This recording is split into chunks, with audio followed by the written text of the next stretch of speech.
Hello, everyone. Thank you for joining us in another episode of Psychombytes videos.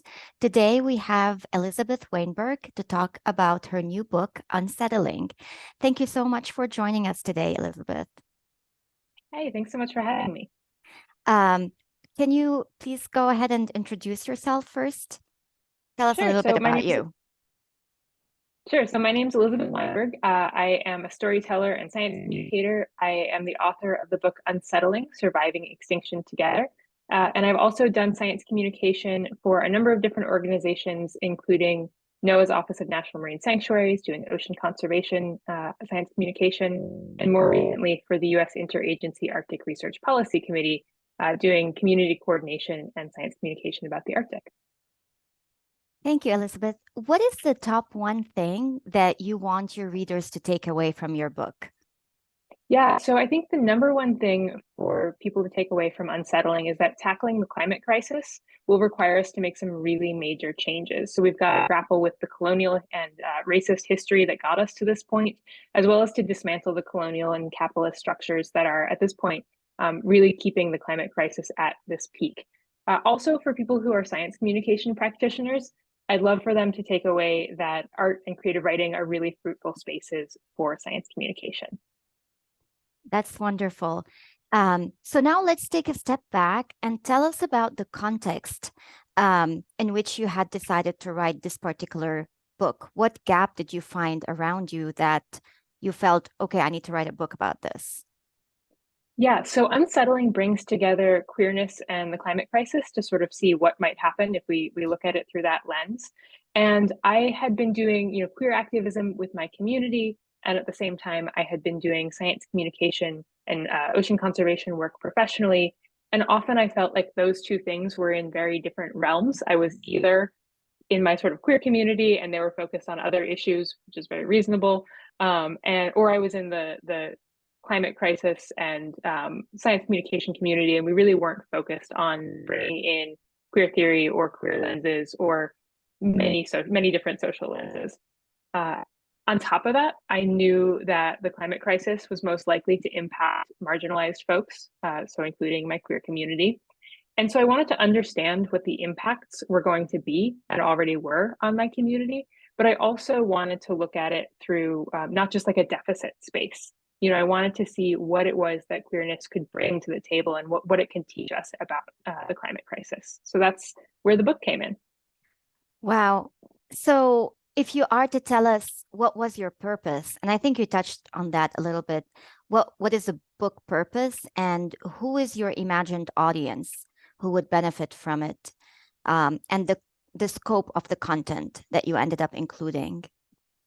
Yeah. So philosophically or like argumentatively, I mean, so the purpose really depends on how you look at it. If you're looking at the argument, I want to reframe what we need to be doing to tackle the climate crisis effectively. And I want to explore how the history of colonialism got us to this place. And I want to understand what we need to change in terms of capitalism and thinking about how we think about race and class and sexuality to get out of the climate crisis. And I want to understand, what queerness can teach us about the climate crisis. But it's also, it's a creative work and it's art. So I also want to explore, beauty and feeling and all of those things that are inherent in nature and in the natural world. So I'm interested in how like grief shows up and how joy shows up. And also I just wanted to share some of the fascinating science that I found. So like there's a section about whale falls, which is what my Zoom background is right now. In terms of audience, I think first and foremost, I am writing to other queer folks, but I definitely think the book resonates beyond that audience. Anyone who cares even a little bit about nature or about science or about the climate crisis, I think the book will resonate. And I do bring in a lot of different sources in terms of scope. It's got scientific literature, it's got history, personal experiences, pop culture. There's an essay about Disney in there. And so all to really explore the different facets of the climate crisis.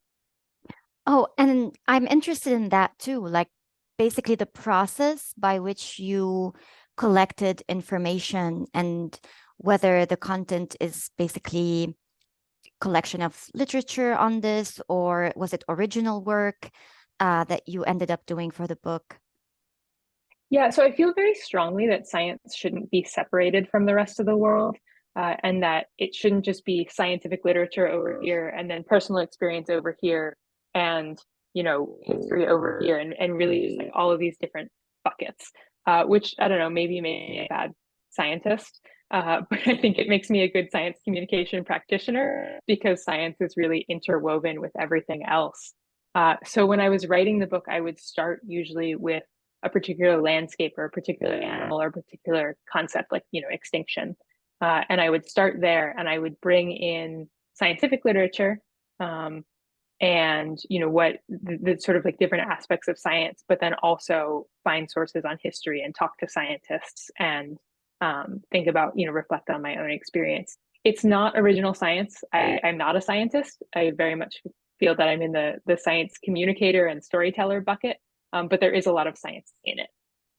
Yeah, I see. And so going through this process that you described, what are the top 1 to 3 findings that you feel were surprising or unique, or you found them along the way that really impressed you? Yeah, I think so. So I think unsettling is less of a like investigation or study and more of a exploration or just sort of like a following of curiosity and following these different threads. So I mean, there's like the sort of the top level line that is the climate change and the climate crisis are very much a social justice issue. But then there's just like a lot of really interesting science. I learned that whale poop drives ecosystems, as do whale falls, which means that commercial whaling has basically totally disrupted the ocean ecosystem, and so Wow. learning about how that has changed and how it continues to change as whale populations come back, like that was fascinating to me. I learned a ton about coyote resilience and sort of the history of coyotes in North America. And so they're not like, they're not scientific findings. I didn't discover them. Mhm. I think discovery in science, we could talk for an hour about that.